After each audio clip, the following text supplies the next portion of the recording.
लेकिन ट्रंप से बातचीत पर नेतन्याहू का बयान, हिजबुल्लाह के हमले हुए तो जवाब देंगे। बैरूत में हिजबुल्लाह के ठिकानों पर हमला होगा। दक्षिण लेबनान में प्लान के मुताबिक ऑपरेशन।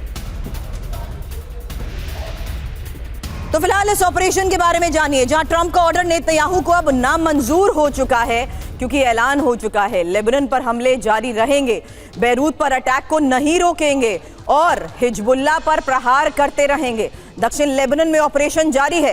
हिजबुल्लाह का खात्मा बेहद जरूरी है। इसके मायने समझिए, जहां ट्रंप के दबाव में नेतन्याहू नहीं आएंगे और हिजबुल्लाह का पूरा खात्मा चाहते हैं। आधे अधूरे सीजफायर पर नेतन्याहू की ना है। यूएस इजराइल के रिश्तों में भी तनाव बढ़ेगा। लेबनान पर आईडीएफ के हमले बढ़ने की भी आशंका है और खतरे में पड़ सकती है यूएस ईरान की वार्ता। अब इस डांट, इस फटकार, ये एहसान फरामोश कहना डोनाल्ड ट्रंप का, नेतन्याहू को कोई फर्क पड़ता है मनीष?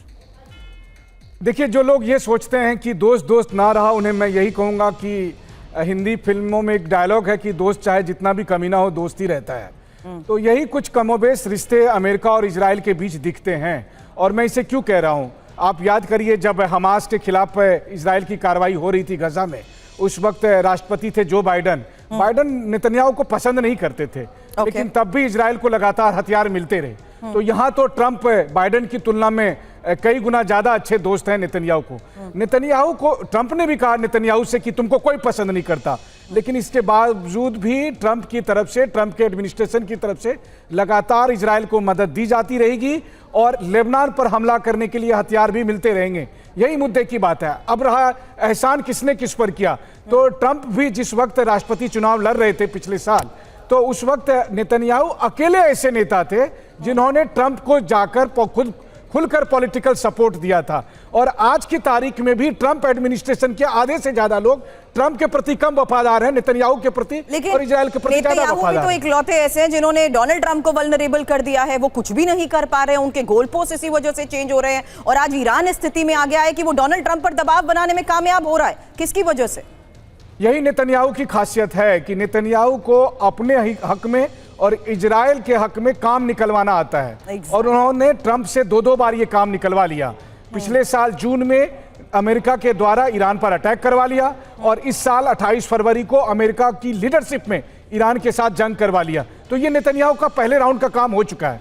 अब नेतन्याहू इस बात से खपा है कि ईरान के खिलाफ दूसरे राउंड लड़ना ट्रंप क्यों नहीं चाह रहे, क्यों बार बार वो नेगोशिएशन पर जिद किए हुए हैं। और इसीलिए इस वक्त आप देखिए कि ट्रंप और नेतन्याहू के बीच इस तरह की बातें गर्मा गर्मी आपको देखने को मिलती है। लेकिन इसके बाद एक सबसे बड़ी हकीकत मनीष है कि अब ईरान ने अमेरिका से सीज फायर वार्ता को रोक दिया है और खबर है हॉर्मुज़ स्ट्रेट फिर बंद करने की तैयारी, जहां लेबनान पर हमलों के विरोध में यह फैसला। और ईरानी एजेंसी तस्नीम न्यूज के हवाले से इस खबर पर बड़ा दावा किया जा रहा है।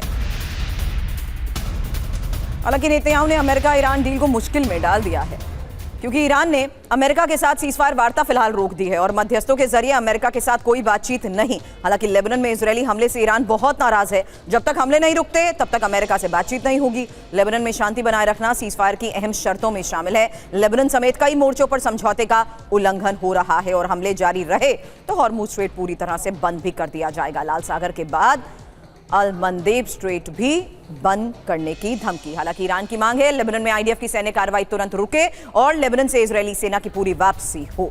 अब बड़ी खबर है, ईरान के वार्ता से इनकार पर डोनाल्ड ट्रंप का जवाब, जहां वार्ता खत्म होने से कोई फर्क नहीं पड़ता और मुझे इसकी परवाह नहीं है। सीएनबीसी न्यूज के हवाले से ये खबर।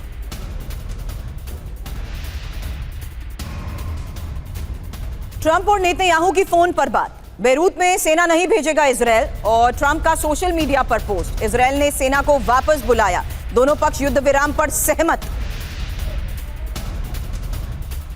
तो सवाल है, ईरान अमेरिका वार्ता का अंजाम होगा क्या? क्योंकि ईरान के साथ वार्ता को लेकर ट्रंप कभी हां करते हैं, कभी उनका अंदाज ना वाला होता है। कुछ जानकारियां जो अभी तक सामने आई हैं।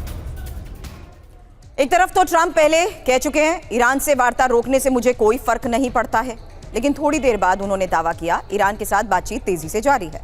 उधर ट्रंप ने इजराइल के पीएम नेतन्याहू से फोन पर भी बात की, बैरूत में ऑपरेशन रोकने को कहा। ट्रंप ने जानकारी दी इजराइल ने सेना वापस बुला ली है। हिजबुल्लाह के साथ भी मध्यस्थतों के जरिए ट्रंप ने बातचीत का दावा किया। अब जरूरी बात यह है कि ईरान के वार्ता रोकने की धमकी के बाद एक्शन में आ चुके हैं डोनाल्ड ट्रंप।